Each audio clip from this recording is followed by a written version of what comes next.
ഏയ് നമ്മളിപ്പോ അപ്പയും മോളിലെന്ന് തിക്ക് ഫ്രണ്ട്സ്. ഇനി പറ. ശരി, അപ്പൊ നമ്മള് ഫ്രണ്ട്സ് ആണെങ്കിൽ ഞാൻ പറയാം. ഉം. എന്റെ അളിയാണിന്റെ കുട്ടികള് എന്തൊരു സാധന. ഇന്ന് രാവിലെ ഒരു കാർഡുമില്ലാതെ എന്നെ തല്ലി. ഫ്രിഡ്ജിന്ന് രാവിലെ ഞാൻ മിഠായി എടുത്തു. അതാണ് അളിയന്റെ കുട്ടികള് കണ്ടുപിടിച്ച കാരണം. ഇതിലൊക്കെ എവിടെ കിട്ടിയത് ബ്രോ? അതപ്പയുടെ പറയാൻ ശരിയാവില്ല. ഏയ് നമ്മളിപ്പോ അപ്പയും മോളിലെന്ന് തിക്ക് ഫ്രണ്ട്സ്. ഇനി പറ. ശരി, അപ്പൊ നമ്മള് ഫ്രണ്ട്സ് ആണെങ്കിൽ ഞാൻ പറയാം. ഉം. എന്റെ അളിയാണിന്റെ കുട്ടികള് എന്തൊരു സാധന. ഇന്ന് രാവിലെ ഒരു കാർഡുമില്ലാതെ എന്നെ തല്ലി. ഫ്രിഡ്ജിന്ന് രാവിലെ ഞാൻ മിഠായി എടുത്തു. അതാണ് അളിയന്റെ കുട്ടികള് കണ്ടുപിടിച്ച കാരണം. ഇതിലൊക്കെ എവിടെ കിട്ടിയത് ബ്രോ? അതപ്പയുടെ പറയാൻ ശരിയാവില്ല. ഏയ് നമ്മളിപ്പോ അപ്പയും മോളിലെന്ന് തിക്ക് ഫ്രണ്ട്സ്. ഇനി പറ. ശരി, അപ്പൊ നമ്മള് ഫ്രണ്ട്സ് ആണെങ്കിൽ ഞാൻ പറയാം. ഉം.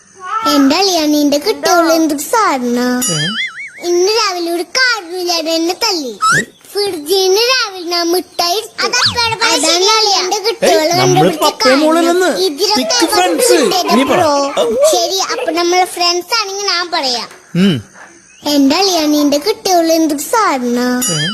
ഇന്ന് രാവിലെ ഒരു കാർഡുമില്ലാതെ എന്നെ തല്ലി. ഫ്രിഡ്ജിന്ന് രാവിലെ ഞാൻ മിഠായി എടുത്തു. അതാണ് അളിയന്റെ കുട്ടികള് കണ്ടുപിടിച്ച കാരണം. ഇതിലൊക്കെ എവിടെ കിട്ടിയത് ബ്രോ? അതപ്പയുടെ പറയാൻ ശരിയാവില്ല. ഏയ് നമ്മളിപ്പോ അപ്പയും മോളിലെന്ന് തിക്ക് ഫ്രണ്ട്സ്. ഇനി പറ. ശരി, അപ്പൊ നമ്മള് ഫ്രണ്ട്സ് ആണെങ്കിൽ ഞാൻ പറയാം. ഉം. എന്റെ അളിയാണിന്റെ കുട്ടികള് എന്തൊരു സാധന. ഇന്ന് രാവിലെ ഒരു കാർഡുമില്ലാതെ എന്നെ തല്ലി. ഫ്രിഡ്ജിന്ന് രാവിലെ ഞാൻ മിഠായി എടുത്തു. അതാണ് അളിയന്റെ കുട്ടികള് കണ്ടുപിടിച്ച കാരണം. ഇതിലൊക്കെ എവിടെ കിട്ടിയത് ബ്രോ? അതപ്പയുടെ പറയാൻ ശരിയാവില്ല. ഏയ് നമ്മളിപ്പോ അപ്പയും മോളിലെന്ന് തിക്ക് ഫ്രണ്ട്സ്. ഇനി പറ. ശരി, അപ്പൊ നമ്മള് ഫ്രണ്ട്സ് ആണെങ്കിൽ ഞാൻ പറയാം. ഉം. എന്റെ